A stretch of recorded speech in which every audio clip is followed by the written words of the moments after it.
Amor perfeito, quando viver juntos vale a pena. E o tema de hoje é: quem ama se santifica.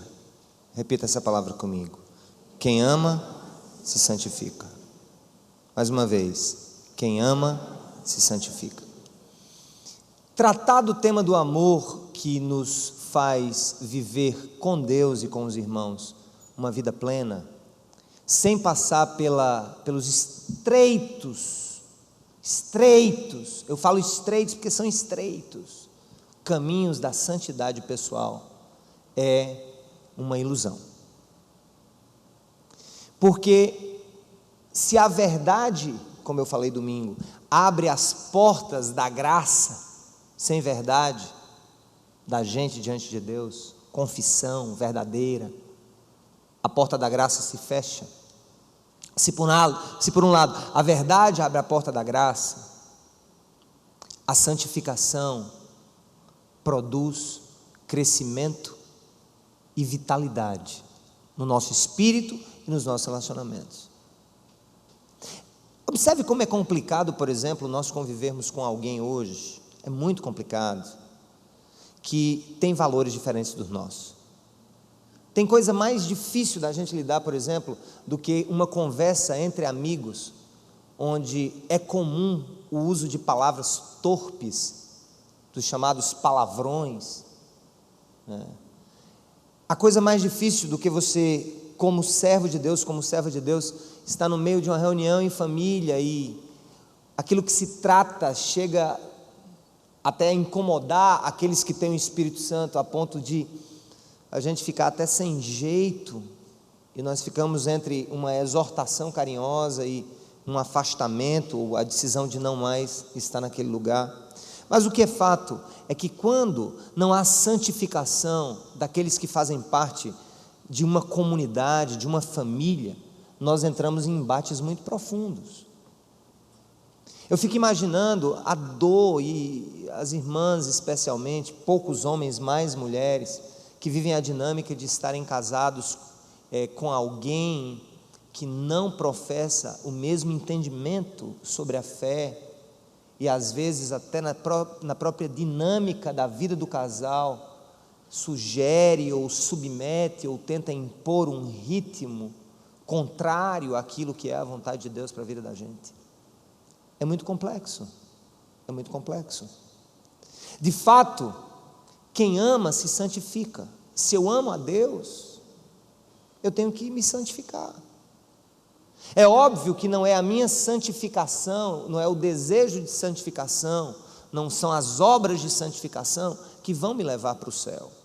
Hoje eu estava dando aula para a turma de batismo, que é a mesma disciplina do ideal, primeiros passos, e lá eu falava, se nós fazemos alguma coisa de bom, não é para sermos salvos, mas porque nós fomos salvos. É meio que algo que não pode se desassociar. Paulo vai começar, nós vamos entrar num tema super azedo, eu diria, chato de ser tratado, que normalmente não se enfrentaria, né, nos tempos de hoje, pouco se fala sobre isso. Mas Paulo aqui ele começa a falar sobre algo que nós deixamos de ser e algo que nós passamos a ser.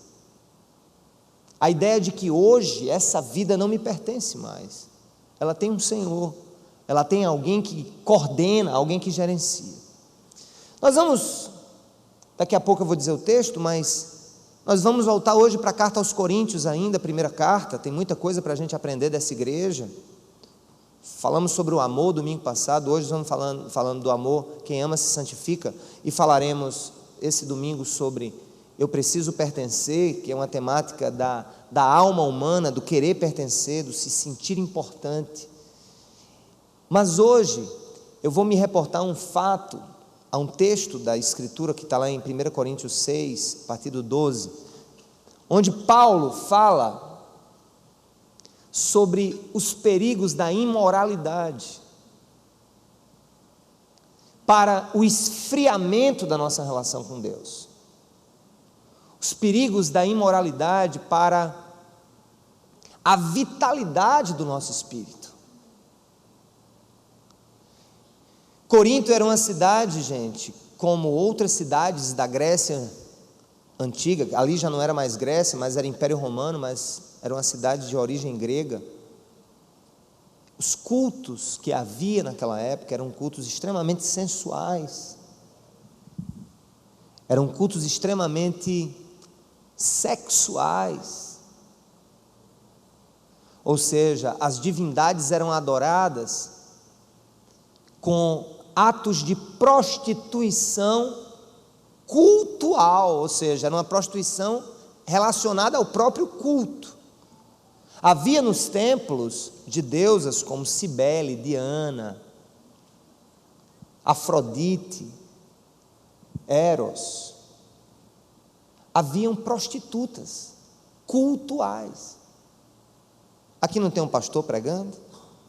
Naqueles cultos havia prostitutas cultuais e prostitutos.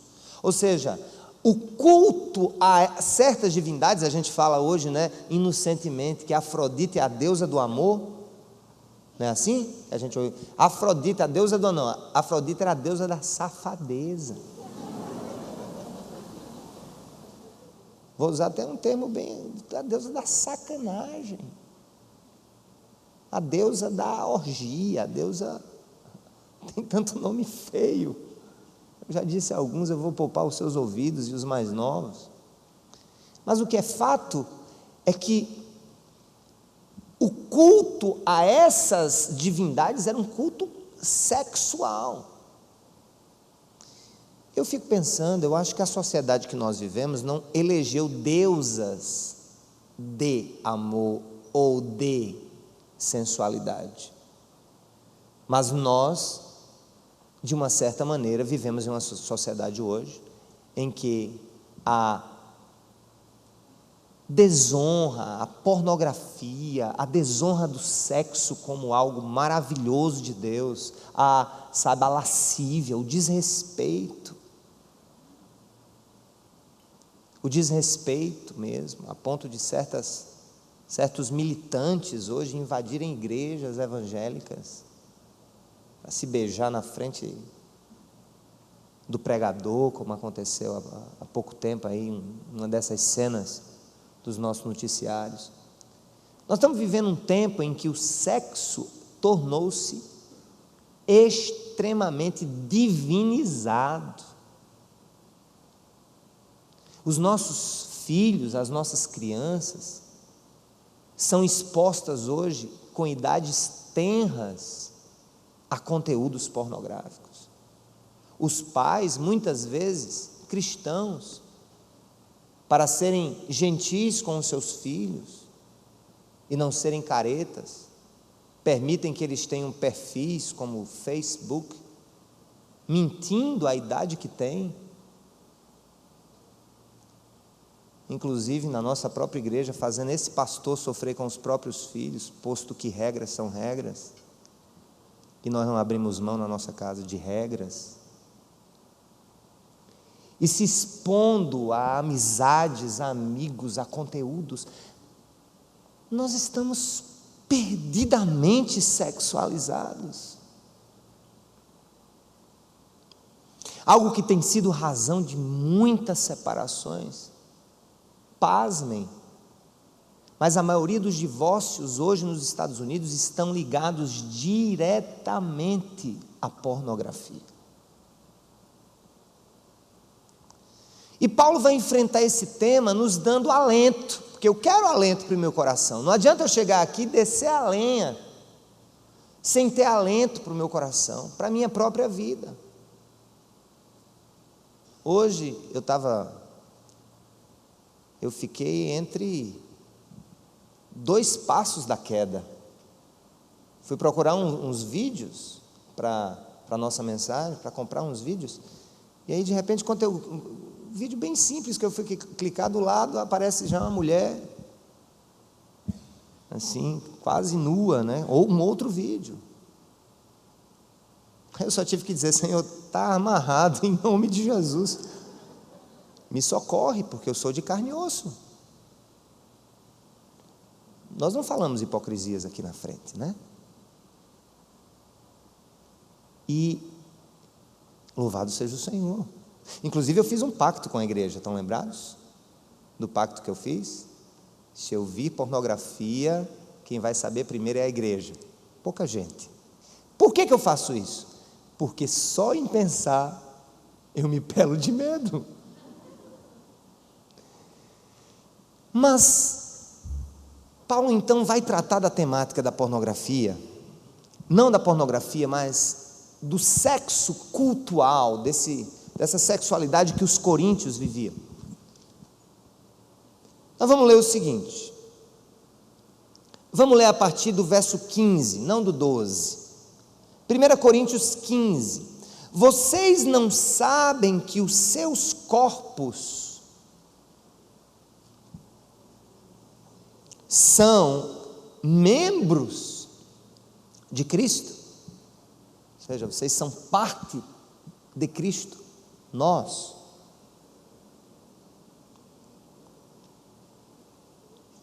Tomarei eu os membros de Cristo e os unirei a uma prostituta? De maneira nenhuma. Vocês não sabem que aquele que se une a uma prostituta ou a um prostituto é um corpo com ela? Pois como está escrito, os dois serão uma só carne. Mas aquele que se une ao Senhor é o que? É um espírito com Ele. Fujam da imoralidade sexual, meu povo.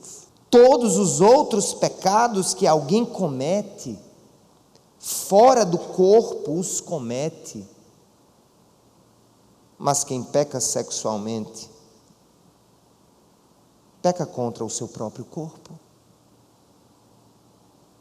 Acaso não sabem que o corpo de vocês é santuário do Espírito Santo que habita em vocês, aleluia, que lhes foi dado por Deus e que vocês não são de si mesmos? Vocês foram comprados por alto preço. Portanto, glorifiquem a Deus com o seu próprio corpo. Que coisa maravilhosa. É bem possível que esse tema deixe de tocar uma outra pessoa por dizer, não tenho mais esse problema, ou já passei dessa idade, ou não. Mas eu creio que nós somos muito iludidos, e uma das maiores ilusões que nós temos no trato dessa temática é achar que tem pessoas mais susceptíveis e outras menos susceptíveis. Não, é uma criança, ainda não é uma criança. As crianças estão sexualizadas hoje, e muito cedo.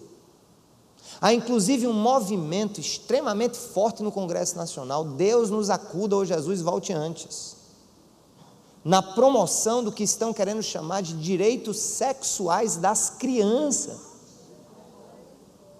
Não se espantem. Pois é. Direitos sexuais das crianças. Vocês sabiam que existe no Brasil uma associação reconhecida como Associação dos Pedófilos do Brasil? E que o fato de existir essa associação de pedófilos foi considerada legal, posto que defender uma ideia não significaria cometer o crime? Vocês sabiam que existem movimentos profundos no Congresso Nacional, especialmente de alas esquerdistas, ateístas, para estabelecer a diminuição da idade em que se consideraria pedofilia?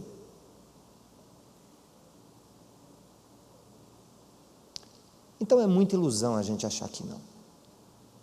Mas por que eu escolhi esse tema? Existem vários tipos de bomba. Inclusive a Coreia do Norte está ameaçando o mundo com bombas. Especula-se que a Coreia do Norte tenha bombas atômicas, mas que não teria o governo coreano condições de mover essas bombas em aviões. O que impediria que essas bombas fossem lançadas em outro lugar, a não ser estourar nas próprias mãos daquele país. Mas eles têm bombas menores, têm mísseis de longas distâncias, que podem alcançar 3.000 quilômetros, o que colocaria em risco o Japão e Coreia do Sul.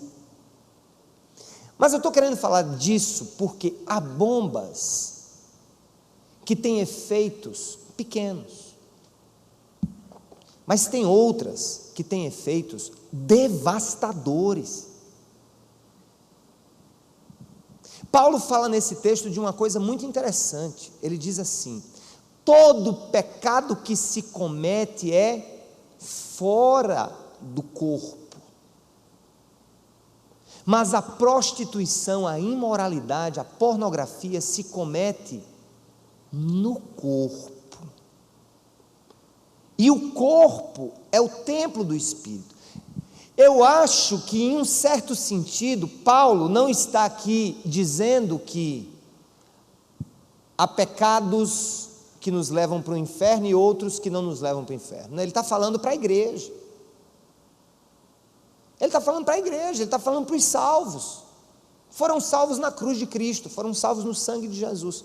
Mas ele está trazendo aqui uma lição muito importante para nós, sobre o fato de que, assim, nesse pecado sexual, ou nos pecados sexuais, um efeito danoso à nossa vida, mais do que outros, porque estes ocorrem dentro do nosso próprio corpo, que é o templo do Espírito.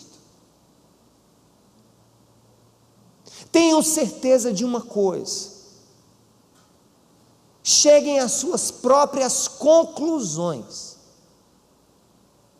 mas quem tem o Espírito Santo, que se percebe diante dos dilemas da vida, que entende que Deus está trabalhando dentro de nós, e que está vivendo em algum lapso na sua vida sexual,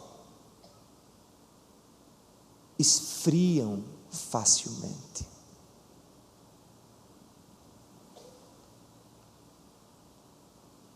Quando eu vejo, muitas vezes, casais de namorados esfriando com as coisas de Deus, eu não tenho dúvidas, eu tenho certeza que o templo está sujo.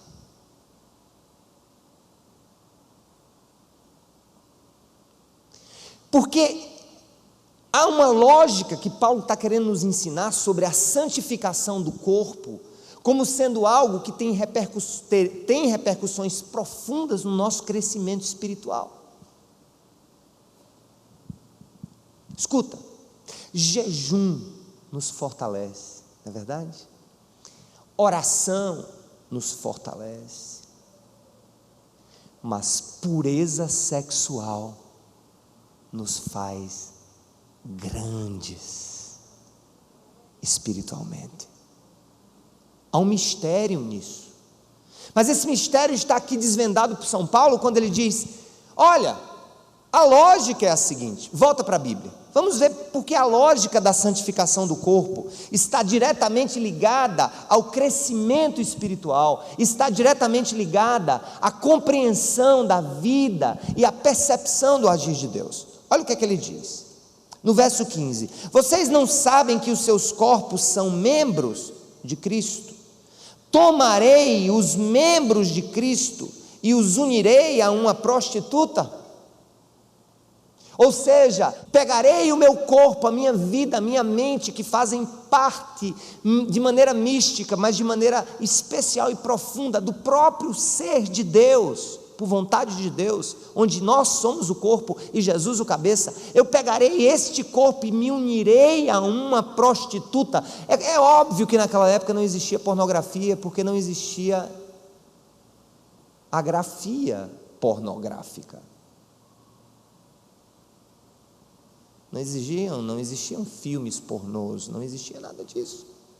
Tudo era ao vivo e a cores. Não havia cinema, mas havia teatro. É como se Paulo dissesse: eu pegaria o meu corpo, que é parte do corpo de Cristo, e me uniria em atos de prostituição, atos de desonra do meu corpo, que é templo do Espírito Santo, com uma prostituta.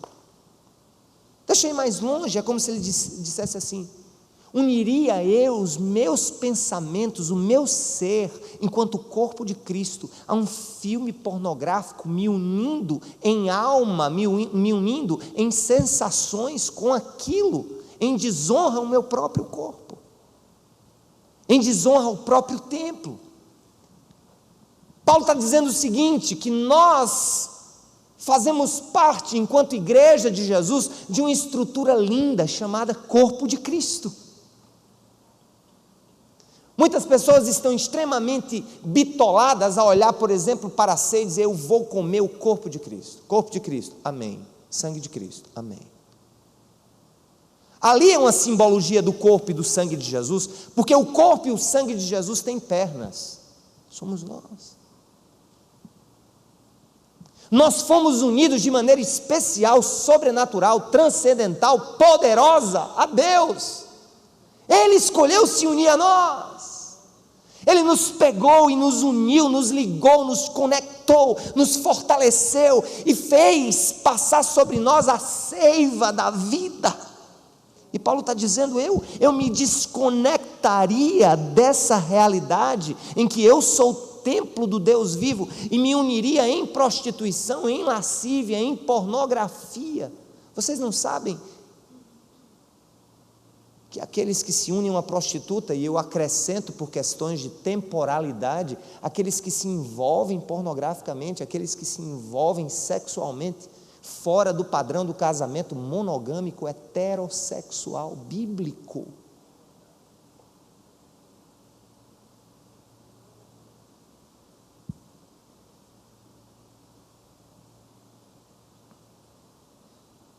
Paulo está dizendo: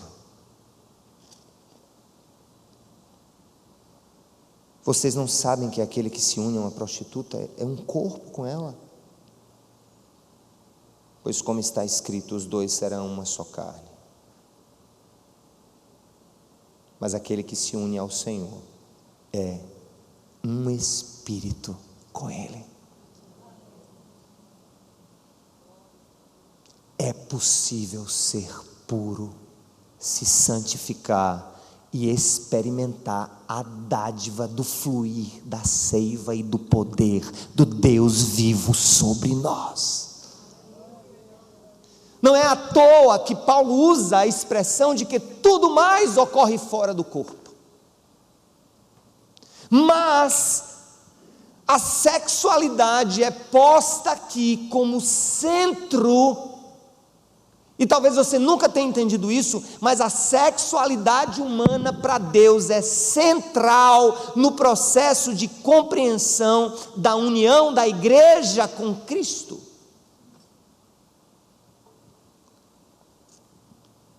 Quando nós nos unimos a Cristo, estamos em uma relação profundamente íntima, não erótica, mas íntima. Quando um homem casa-se com a mulher, e a Bíblia diz: o homem deixará o pai e a sua mãe, unir-se-á a sua mulher, e os dois serão o quê? Uma só carne, ligados. E é óbvio que o aspecto físico está aqui envolvido. Na concepção judaico-cristã, o ato sexual é o ato que sela a ideia, a beleza e a pureza do casamento.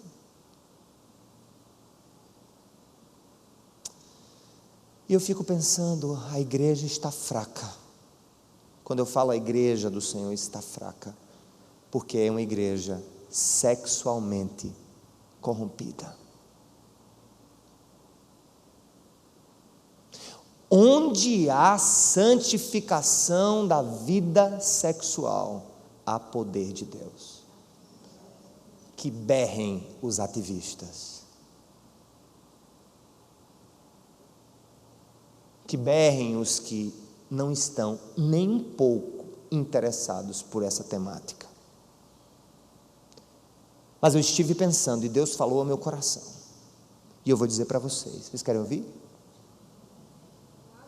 Diga ao meu povo que se santifique sexualmente em todos os sentidos, e eu vou derramar poder, graça e milagre sobre este povo. Se você deseja o desafio de crescer na fé, de entender o poder de Deus, de entender a alegria do Espírito Santo em sua vida, faça isso. Faça isso. Seja violento contra você mesmo. Eu não saio por aí brigando com ninguém por causa das suas escolhas sexuais. Eu já tenho um grande inimigo para lutar todos os dias, e ele sou eu mesmo. Nós temos que assumir isso como sendo algo que Deus pede de nós, porque Paulo diz assim, olha que coisa linda, ele diz: aquele que se une ao Senhor é um espírito com Ele. Fujam da imoralidade sexual. Todos os outros pecados que alguém comete fora do corpo os comete, mas quem peca sexualmente peca contra o seu próprio corpo. Acaso não sabem que o corpo de vocês é santuário do Espírito Santo, que habita em vocês? Ei, Deus habita em nós. Não significa dizer que Deus está feliz conosco. Sabe quando é que o Espírito Santo vai deixar a vida de um cristão? Nunca. Mas há uma outra questão que para mim é de extrema importância. Eu não quero apenas a salvação que é gratuita e irrevogável. Eu quero a alegria do Espírito Santo que comigo se fez um só. Você pode habitar uma casa e nunca deixar aquela casa. Não significa dizer que você fará felizes os que moram com você. A questão da santificação não está ligada à perda da salvação, como alguns querem defender. Uma vez salvos, para sempre salvos. Porque a salvação não dependeu da nossa santificação, dependeu da justiça de Jesus Cristo sobre nós. Mas os que dele foram feitos um só corpo com ele mesmo, estes são chamados para fugir. Você sabe o que é que significa fugir? Fugir. E por que eu tenho que fugir de alguma coisa? Porque aquela coisa me ameaça. Paulo diz: fuja, corra, como eu fiz hoje de tarde. Sai! Você, Satanás, não vai atrapalhar a unção que Deus quer derramar sobre a minha vida domingo. Sai daqui!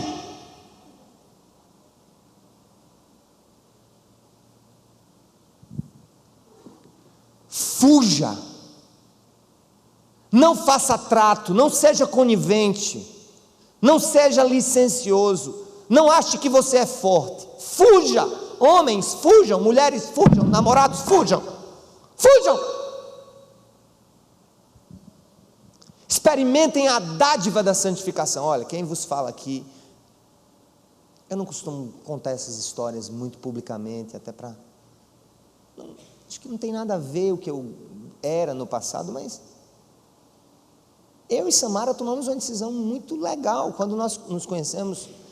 Começamos a namorar com 17 anos e nós, sem muitos detalhes, vivíamos o padrão do mundo. Aos 22 nos convertemos e resolvemos, como uma questão de amor ao Senhor, de amor a nós mesmos e de expectativa com relação ao nosso futuro, resolvemos a partir de então santificar os nossos corpos para o Senhor.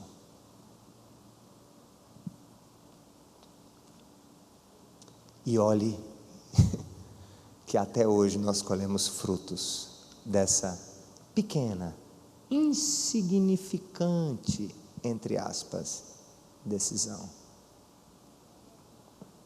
Chegar hoje em uma escola e dizer mantenha-se virgem, talvez seja falar para as paredes, se tratar de séries mais elevadas. Mas dizer, sejam puros e santos como o vosso Deus é santo, é possível, é real, e nós temos o poder necessário para que isso aconteça, porque o Espírito Santo habita em nós, aleluia! Por favor, não me vejam como um fariseu, um acusador, não, eu estou aqui me pondo nas mesmas situações e fragilidades que cada um de nós. Mas Paulo disse, fujam da imoralidade. Todos os outros pecados que alguém comete, fora do corpo os comete, mas quem peca sexualmente, peca contra o seu próprio corpo, que está unido ao de Deus, sujando a casa, melando o templo. Acaso não sabem que o corpo de vocês é santuário do Espírito Santo? Gente, teve um irmão que chegou, viu um pessoal aqui de bermuda no domingo. Talvez esse irmão tenha vindo a primeira vez, e aí a gente tem que dar um troco. O pessoal estava ajeitando aqui, né? Os meninos estavam de bermuda ali na mesa, ele...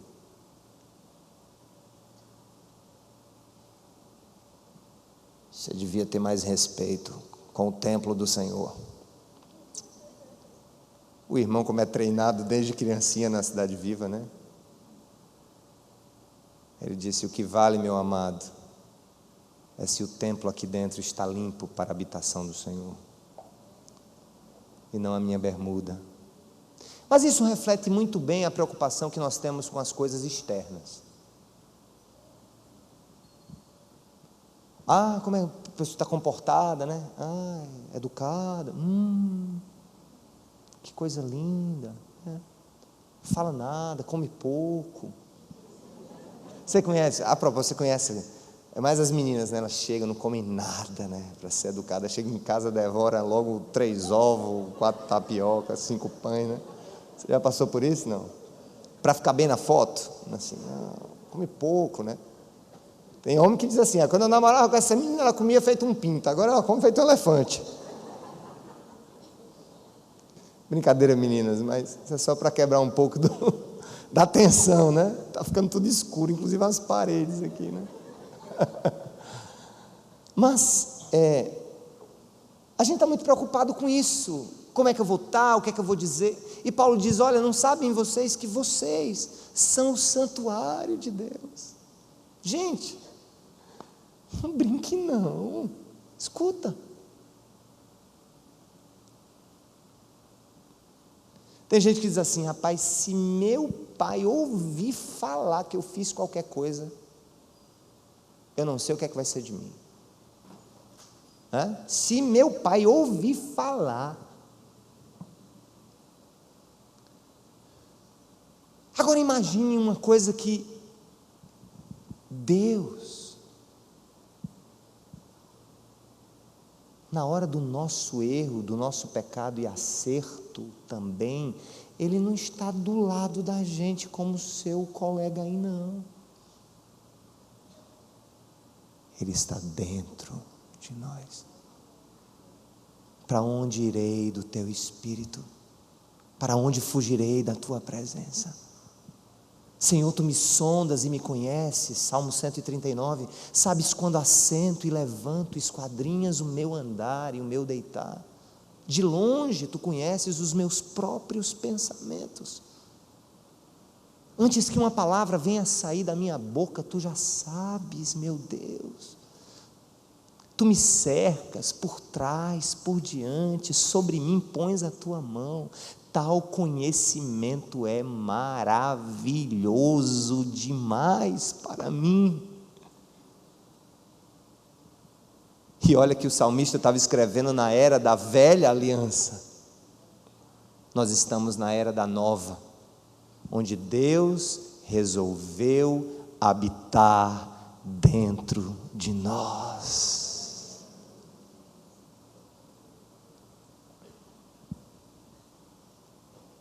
Pense sempre assim: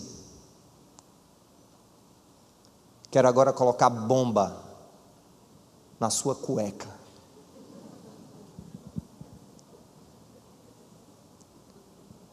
Quando você for se arrumar para sair com aquela quenga,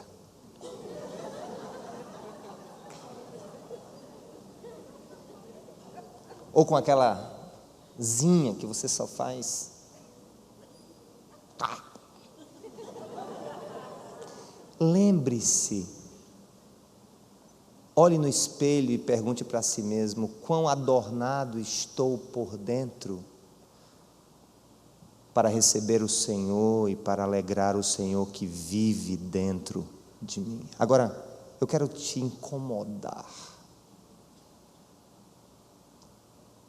Imagina que no momento em que nós estamos pecando, Deus não se afasta. Ele vê, percebe, sente tudo.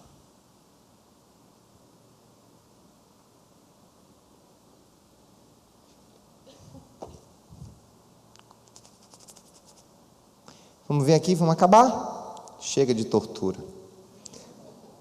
Acaso não sabem que o corpo de vocês é santuário do Espírito Santo que habita em vocês, que lhes foi dado por Deus, e que vocês não são de si mesmos? Paulo está gritando para mim: Sérgio, você não pertence mais a você. Você foi comprado. Você tem um dono. Você tem alguém que morreu por você, que comprou sua vida, que guia a sua vida, que está interessado em sua vida, que vai guiar a sua vida todos os dias.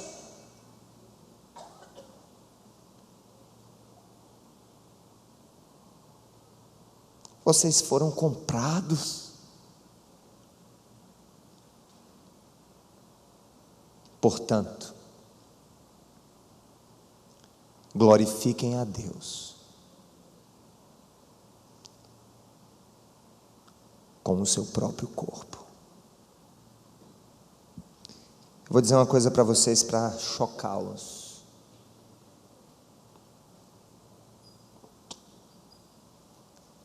Levante menos a mão para adorá-lo e limpe-se mais por dentro para adorá-lo. Porque nós fomos comprados.